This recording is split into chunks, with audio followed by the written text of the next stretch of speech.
Bonsoir à toutes et à tous. Merci de nous recevoir à travers cette grande édition de 21h de la télévision Bonferré. Près de 2 milliards de francs CFA, c'est la somme que les bailleurs et les humanitaires sont venus chercher à l'occasion de la troisième conférence de haut niveau sur la région du bassin du lac Tchad. Occasion pour les pays riverains du lac Tchad de faire le plaidoyer pour aider plus de 20 millions de personnes à retrouver les zones de confort. Cette rencontre est co-organisée par le Niger, l'Allemagne, la Norvège et le système des Nations Unies. Balma Bourema et Lukoga pour le compte rendu. Après Oslo en 2017 et Berlin en 2018, c'est au tour de Niamey d'accueillir la troisième conférence de haut niveau sur la région du bassin du lac Tchad. La rencontre de Niamey, à laquelle participent tous les riverains et les partenaires techniques et financiers, ainsi que les organisations humanitaires, se veut comme un cadre pour un appel à la mobilisation de plus de ressources en vue de prendre en charge les populations affectées par la crise sécuritaire qui sévit dans la zone depuis 2014. En accueillant cette rencontre, le ministre des Affaires étrangères du Niger, Hassoumi Massoudou, a attiré l'attention des participants sur l'urgence de soutenir ces populations éprouvées. La situation d'insécurité et la détérioration des conditions de vie dans les zones riveraines du lac ont provoqué des déplacements massifs de populations à la recherche d'une vie meilleure. Ces populations, obligées de se retrancher loin de leur cadre traditionnel de vie, sont une source de préoccupation supplémentaire pour nos États. Au Niger, la crise de Boko Haram a entraîné le mouvement de 130 000 personnes, jeunes d'origine nigériane dans les villes frontalières du Niger, 150 000 déplacés internes et près de 30 000 Nigériens revenus du Nigeria. Le chef de la diplomatie nigérienne, tout comme les représentants des pays riverains du lac Tchad, ont énuméré des actions de relèvement que leur gouvernement ont menées afin de créer de meilleures conditions de vie aux populations déplacées. Selon les estimations, plus de 24 millions de personnes ont besoin d'aide dans le bassin du lac Tchad. La directrice Afrique du PNUD se veut plus pragmatique. Nous devons lier la stabilité au développement à la consolidation de la paix et au développement. Nous devons entreprendre une mise en œuvre et une surveillance. Nous devons lutter contre la tentation de nous dévancer dans l'attrait des ressources financières. Et à nos donateurs et partenaires, veillez soutenir le HDP en parole et actes. Nous devons continuer à investir pour créer les conditions qui donnent de l'espoir aux jeunes et un avenir. Ils devraient pouvoir imaginer une vie de prospérité ici dans le bassin du lac Tchad. Pour cela, près de 2 milliards de dollars doivent être mobilisés pour accompagner ces populations éprouvées. Tous les intervenants ont souligné cette nécessité. Lancement ce matin à l'hôpital national de Niamey par le ministre en charge de la santé publique du projet développement santé mentale au Niger. Une initiative donc de l'ONG Médecins pour les droits humains avec l'association alternative Espace Citoyen sur financement de l'agence italienne pour la coopération du développement. Le compte rendu avec Aïchatou Mamadou et Mohamed Djori. Une attention toute particulière sera accordée aux malades mentaux à travers le projet de développement du Programme national de santé mentale au Niger, dont la présente cérémonie marque le lancement du dit projet. Initié par l'ONG Médecins pour les droits humains MEDU en partenariat avec l'association alternative Espace Citoyen. On estime à 80 000 le nombre de bénéficiaires directs de le projet. 16 000 patients des services de santé mentale de Niamey, Maradi et Tawa, notamment les 44% des mineurs. 316 opérateurs de santé et acteurs communautaires qui vont être formés. 60 000 jeunes âgés de 10 ans à 24 ans. 2 16 ans enseignants de l'école primaire. L'implication du ministère de la Santé publique en tant que partenaire stratégique et principal dans la conception et la mise en œuvre des activités, ainsi que la contribution d'une association de la société civile ayant une solide expérience en communication. Alternative Espace Citoyen va contribuer dans le cadre de ce projet en matière d'éducation pour le changement social de comportement. C'est une spécialité que nous avons développée et que nous avons essayé dans beaucoup d'autres secteurs, notamment les secteurs sociaux, qui sont des secteurs prioritaires chez nous. Face au manque de ressources financières, matérielles et humaines pour répondre aux besoins des populations dans les services de santé mentale au Niger, l'ONG MEDU bénéficie du soutien financier de l'Agence italienne pour la coopération du développement pour concrétiser son programme. À travers le financement du projet, l'Agence italienne reconnaît l'importance d'investir dans des infrastructures de soins de santé mentale, dans le renforcement de l'offre de services aux personnes qui souffrent de troubles psychiatriques et ainsi que dans la sensibilisation de la société afin que la santé mentale ne soit plus perçue comme un tabou. Autre partenaire, il s'agit du ministère de la Santé publique, de la population et des affaires sociales avec son programme et les objectifs du développement durable ODD. La santé mentale est l'un des domaines de la santé où l'écart entre les besoins émergents et l'accès effectif aux services de prévention et de traitement est faible, en dépit des efforts fournis. Le problème est encore plus grave si l'on se réfère à l'insuffisance d'infrastructures et de ressources humaines dédiées à la santé mentale de l'enfance et de l'adolescence. Notre pays ne dispose pas encore de services spécialisés en neuropsychiatrie infantile, malgré la forte prévalence des pathologies neuropsychiatriques telles que la paralysie cérébrale infantile et les épilepsies, avec leur fardeau de mortalité et handicap. Présent au Niger depuis 2019, l'ONG Médecins pour les droits humains MEDU s'est fixé comme objectif d'assurer l'assistance médicale aux populations les plus vulnérables.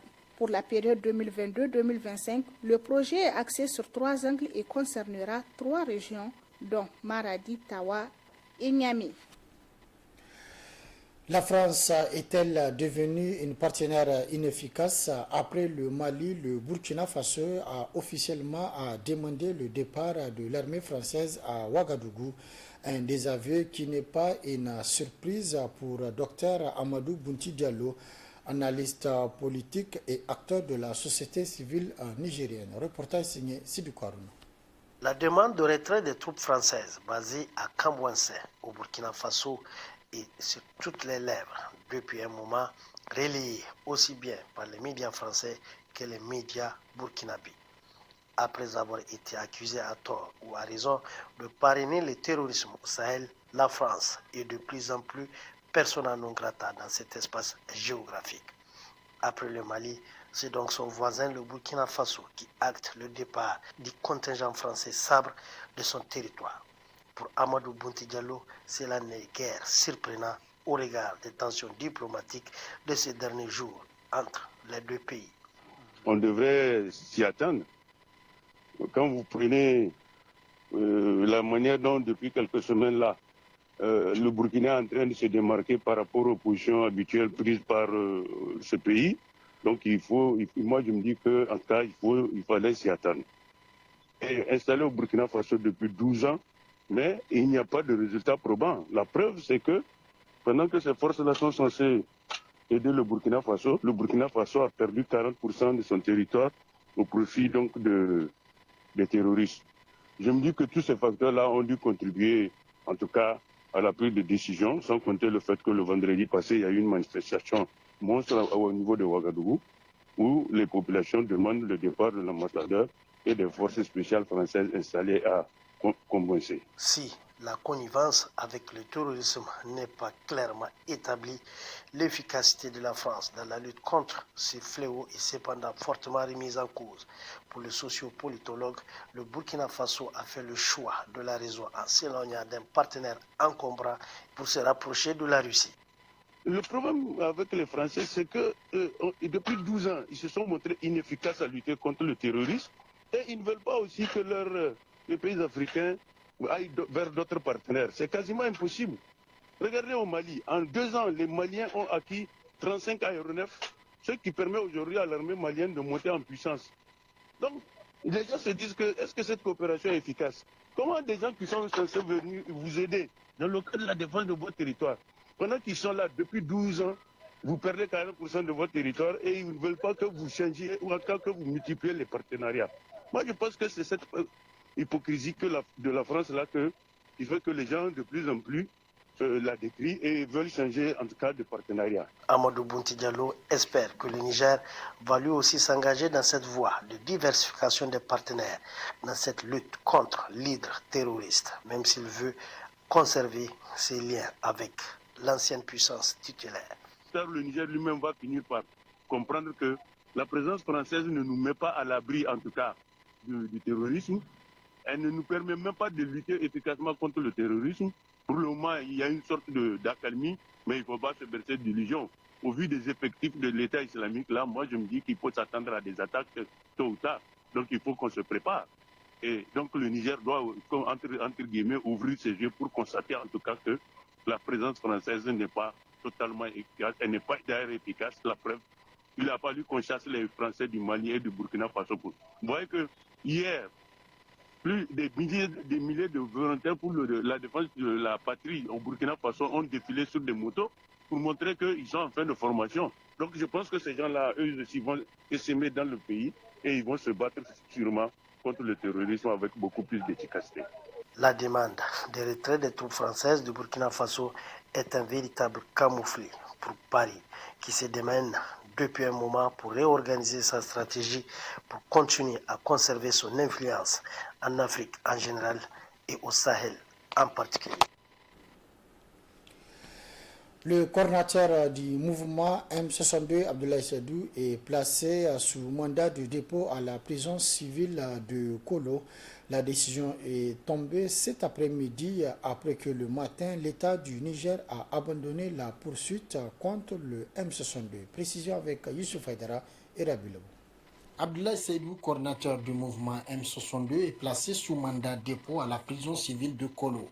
Il s'est présenté devant le tribunal ce matin pour le procès qui l'oppose à l'État du Niger, où il est accusé de provoquer le trouble à l'ordre public via une publication sur les réseaux sociaux lançant un appel à témoignage sur les événements de Tamou.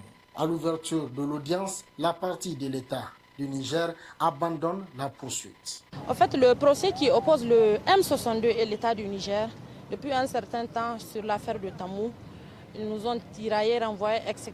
etc. Aujourd'hui, on est venu ce 23. L'État du Niger a censé utile de retirer sa plainte parce qu'au fond du dossier, il n'y avait rien. Il n'y a rien. L'État du Niger dit qu'elle ne poursuit plus le coordinateur du mouvement M62. Alors que tout le monde attendait la sortie triomphale d'Abdoulaye Seydou, l'on apprend qu'un nouveau dossier le concernant a été ouvert. Après quelques heures, Abdoulaye Seydou est placé sous mandat de dépôt à la prison civile de Kolo. Pour le M62, c'est la consternation. Ils nous ont fait sortir des documents qui leur sont parvenus par une inspection de la police nationale qui leur fait comprendre que l'incendie qui a eu lieu sur les sites aurifères de Tamou est fait avec la complicité de Abdoulaye. Donc, une fois de plus, notre démocratie, elle est en danger. Parce qu'aujourd'hui, ça prouve réellement que nous n'avons pas le droit de dire ce qui se passe ou bien de dire la vérité. Le combat ne fait que commencer. Le combat ne fait que commencer parce que maintenant, c'est la réalité et c'est la vraie face de ce régime qui est en face de nous. On fait écouter à l'opinion nationale et internationale que la justice ou bien la démocratie du Niger, elle est en danger. La mise sous mandat de dépôt du coordinateur du mouvement M62 intervient à un moment où le mouvement a engagé une série de manifestations. Ce dernier événement va-t-il impacter l'élan du M62? Loin de là, ça ne fait que ragaillardir leur engagement, assurent les membres du mouvement.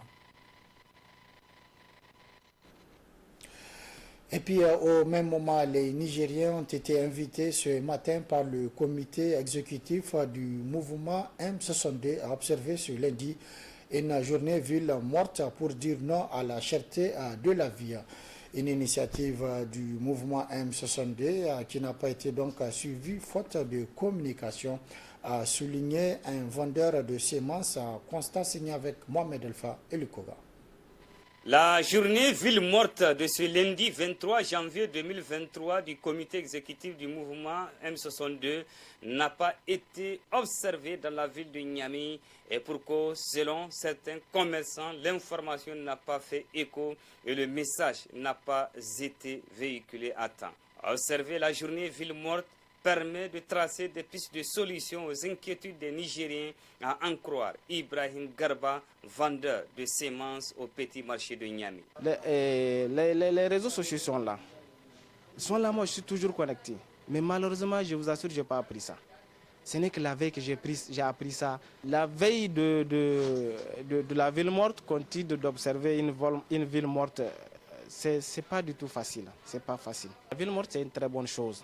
C'est une bonne chose du point de vue où il y a des revendications. Les revendications sont là. Tout le monde sait qu'aujourd'hui, la vie, elle est chère. Elle est chère. Tout le monde la vit. Tu vas au marché du jour au lendemain. Chaque jour, les prix augmentent du jour au lendemain. Donc vraiment, il va falloir qu'on cherche une solution pour pouvoir régler ce problème. Ibrahim Garba a invité les organisateurs de la société civile à intensifier leurs efforts pour sensibiliser davantage les Nigériens sur les maux qui freinent le développement du Niger. Ce qu'il faut faire, c'est de nous prévenir un mois avant ou bien 45 jours avant et chaque jour qu'on nous interpelle par rapport à cette ville morte et qu'on nous dise les vrais problèmes qui minent le peuple nigérien, la société et le Niger. Et tout le monde le sait aujourd'hui, ce qui ne va pas au Niger. Et où se situe le problème, tout le monde le sait. Donc il faut qu'on règle ça entre nous, Nigériens. Sensibiliser, voilà, nous sensibiliser avant. Il faut sensibiliser en Hausa, dans toutes les langues. Cette journée ville morte du M62 non suivie a pour motif, selon l'organisation, de dénoncer la corruption, l'injustice et la cherté de la vie. Autre aspect de cette édition, cérémonie de signature de protocole d'accord ce matin entre le gouvernement et la Confédération démocratique des travailleurs du Niger, la CDTN.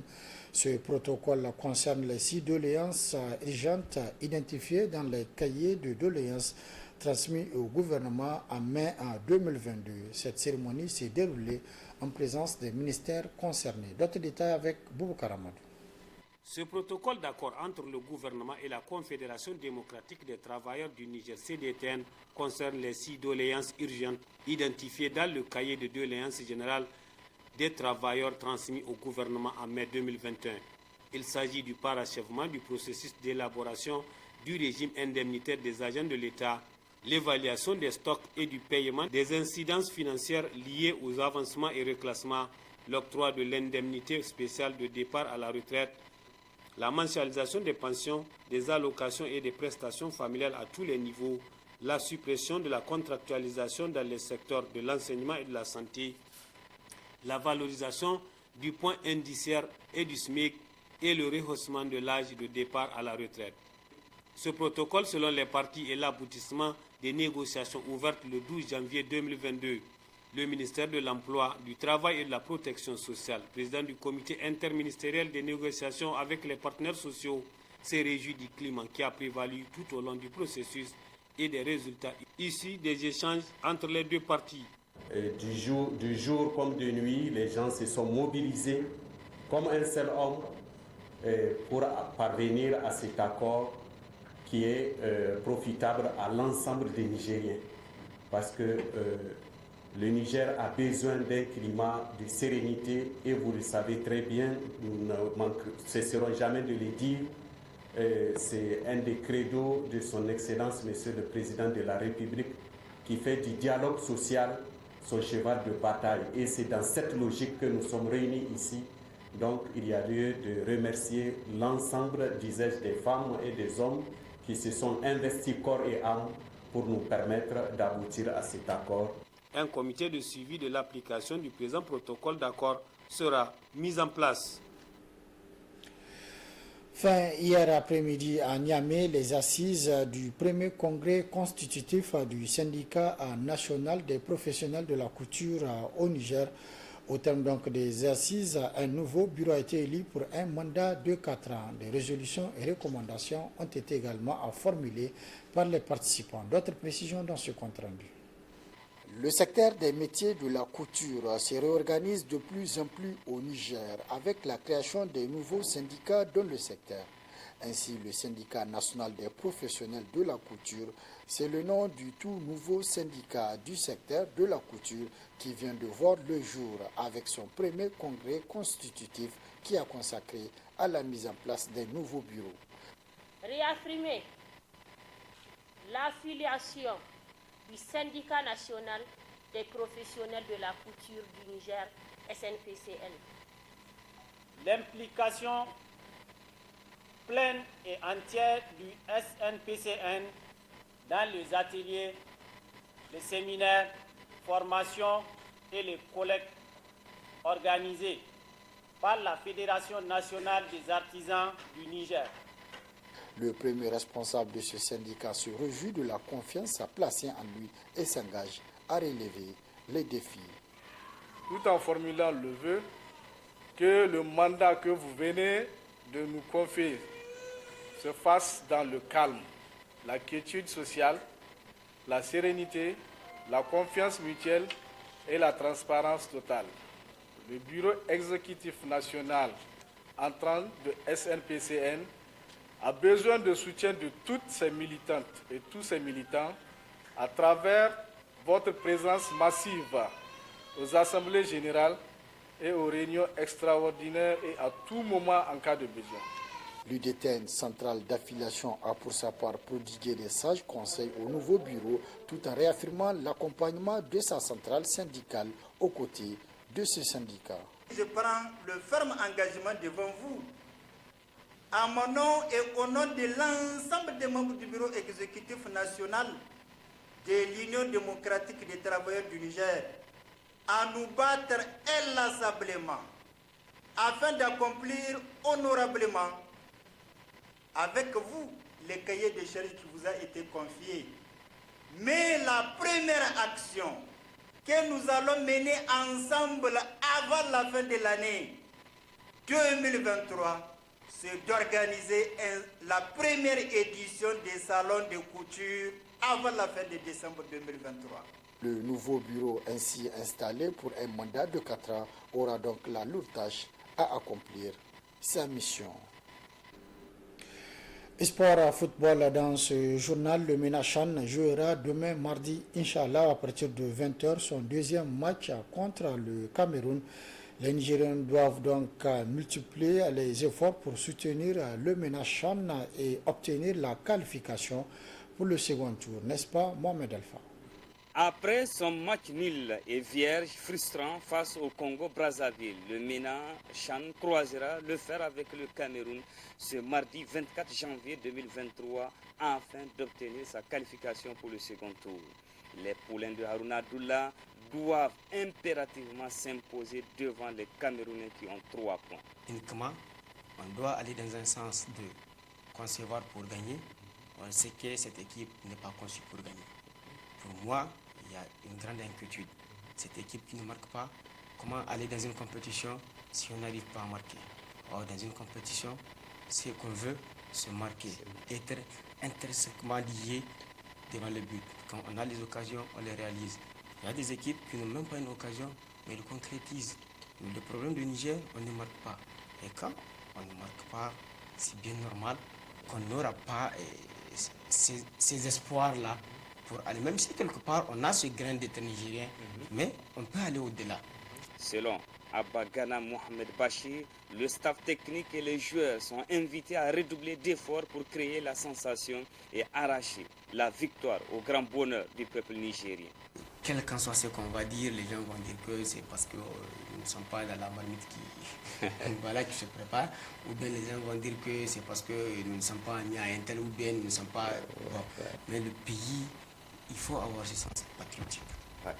Quand vous allez faire un truc, il faut le faire pour le pays, pas pour votre personne qui allait mourir d'un instant à un autre. Non, il faut laisser des traces dans la vie. Mais si on n'a pas cette vocation, je pense que du point de vue général dans ce pays-là, il faut revoir, il faut restructurer les choses et il faut donner de nouvelles instructions civiques. L'entraîneur Haruna Abdullah a rassuré les Nigériens que toutes les conditions sont réunies pour sortir un grand jeu face au Cameroun, tout en étant efficace et réaliste devant les buts adverses. En changeant un peu d'organisation, en passant à une remontée de balle à 3 dans l'axe, je pense que c'est une possibilité de nous. Ça nous permet d'avancer nos latéraux pour avoir des situations plus offensives dans la moitié de terrain adverse et créer de la densité aux abords de la surface de réparation. Bon, c'est des pistes sur lesquelles nous allons réfléchir. Et certainement, nous choisirons la meilleure option qui va avec l'équipe pour ce match. Oui, on va jouer une finale contre le Cameroun. On a nos cartes en main. Je pense qu'on va bien les jouer. Et on va les contraindre à la faute. On va en tout cas trouver les moyens pour les contraindre à la faute et éventuellement espérer poursuivre cette compétition. Ce mardi 24 janvier 2023, le Ménachan est très attendu pour une victoire historique devant les Camerounais. C'est la fin de cette édition. Merci de l'avoir suivi à toutes et à tous. Mais dans quelques instants, vous suivrez la rediffusion de votre émission Presse Plus avec Abdelrahman Younoussa Issa. Très bonne réception. Au revoir.